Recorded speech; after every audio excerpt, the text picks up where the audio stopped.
Hello, hello, I'm Kads, and welcome to today's video. So once again, the portal is alight with the lovely blue hue, meaning it is once again time for 2x Ancients. Of course, this is coinciding with the Jet Fusion here, of which I'm about half-ish way, and we're going to make a bunch of progress once we complete this champion chase. So if we hop over to the shard tab here, you can see that I have a whopping just under 390 ancient shards still saved up.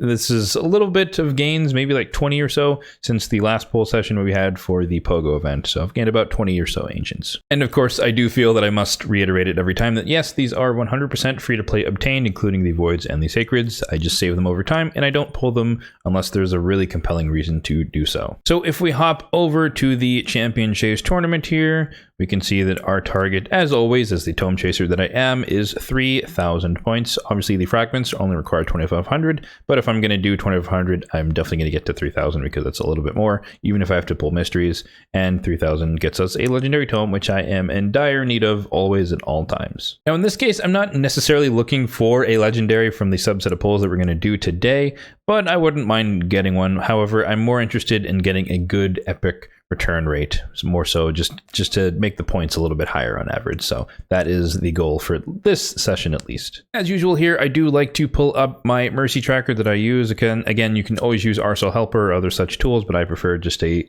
old-fashioned spreadsheet. So as you'd expect, we are fresh off the Pogo event, haven't pulled anything since, and so I got Legendary on the first out of the 10 pulls, so we are 9 Ancients in towards Mercy, which is a long, long way. So we're not going to hit Mercy at all, and maybe we might hit the 1 in 100 chance if we're lucky, but I'm not banking on it, so we'll just see what happens. As far as what I'm hoping for to get from these shards, if I get a Legendary at all, I would definitely take a Xavier Elneril, Poison Exploder, Valkyrie, the Shielder, Counterattack, or Molly Tankard for the no contact provoke. But I don't expect to get a Legendary, I'll keep saying that, but we'll see what happens.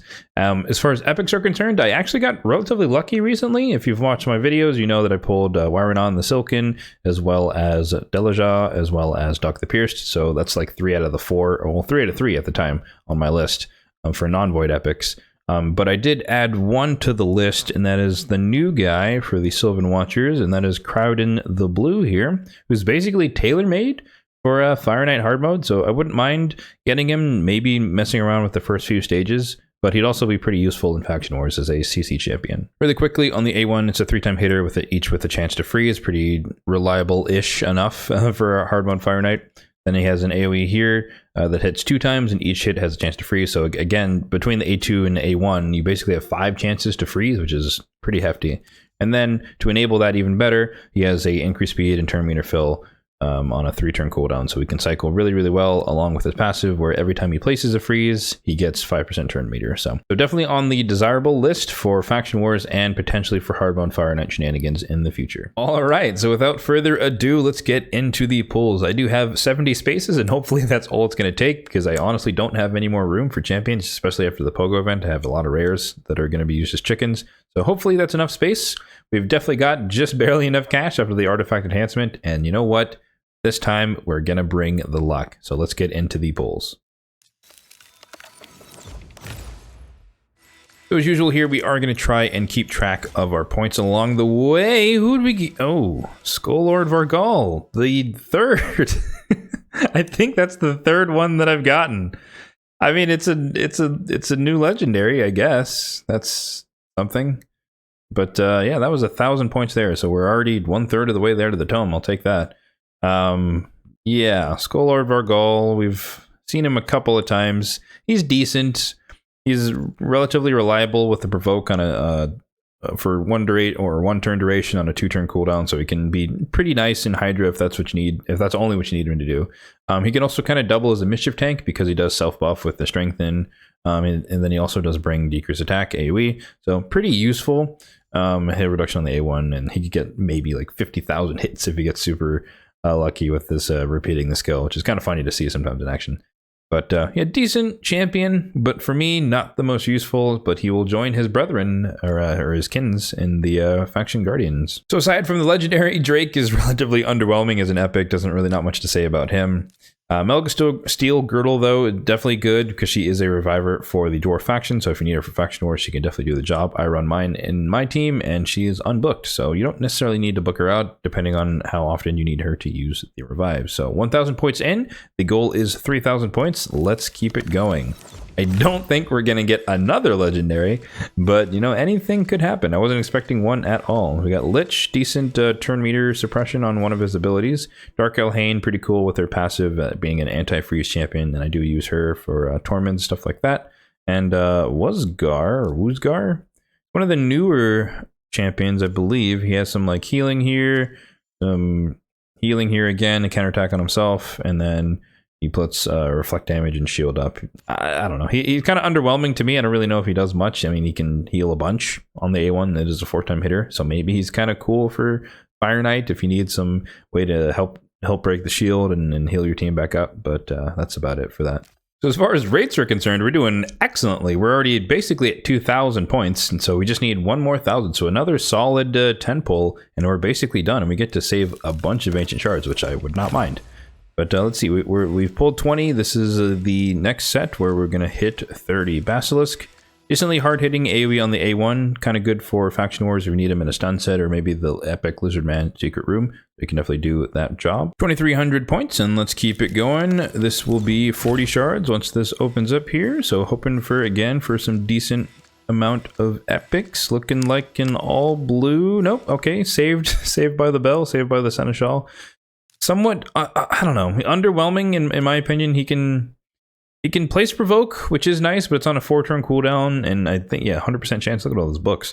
100% chance with the provoke, which is nice because it places, so it's affinity friendly, but all he does on the A1 is just can place a little bit of a leech, which I guess can be good in some instances, but not super useful. He does have this where he can place Perfect Veil and Continuous Heal on an ally, just one ally, so it's not all, which would be better, but it is also a 2-turn cooldown, so I don't know. Some people swear by him, but I am personally not convinced. So we're basically there, and I think one more 10 pop should put us over the edge. Hopefully I did not jinx myself, because we could get an all blue, but we just need one epic or a legendary, and it is Bistifus. Oof. Well, I mean, we're definitely done, because that's going to put me over 3,000. Bistifus. He's one of the most underwhelming champions, because I guess you can't see it here, but I think he has like one of the highest base attacks in the game. It's like nearly 1,800 or so, but his multipliers don't match, and he really doesn't hit that hard. And he also has that problem where, like, do you build him for damage, or do you build him with accuracy? Because you, generally speaking, can't really do both. You can't do high accuracy and high damage at the same time. But he does have block. He does have block active skills on AoE for 2 turns, which can be nice, and then he can also place decreased defense, so he can kind of be a debuffer, locker, outer, kind of like a Vlad type of ability here. And then he hits, you know, attacks. This is an AoE attack, but it hits relatively hard, but not hard enough for it to really justify building him, especially considering how high his base attack is, and a little bit of True Fear on the A1. So not the best champion, kind of underwhelming. Definitely going to go in the vault, but he is new. He is unique on the account, and I do not have him. Hexia, not much to say. I think she's like the heal reduction or something. Or no, that's Corpse Collector. She's the one who hits decently hard. He gets an extra turn. I don't know, kind of a sniper type champion, but I wouldn't really recommend building her. So, but yeah, that's going to do it for the pulls. We're going to stop it there, and we're going to make sure that we did our math correctly in the champion chase. So, yep, looks like we did it correctly. I mean, we overshot slightly, but the double legendary in 50 shards was not really part of the expectation or the plan. I'll take it for sure. I mean, new is new. But yeah, let's collect all of these except for the energy, because we want to save that for something more important. But yeah, so champion chase is completed, and we don't have to worry about those fragments anymore. And I think, let me just confirm, yeah, Bistifus is new.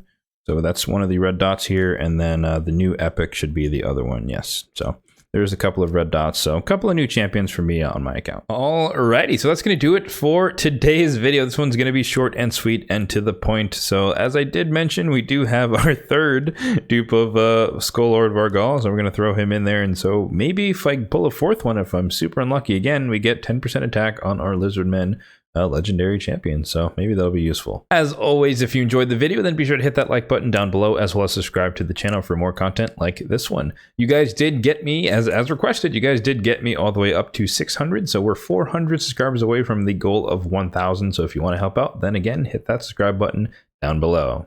Thanks for watching, and have a good one.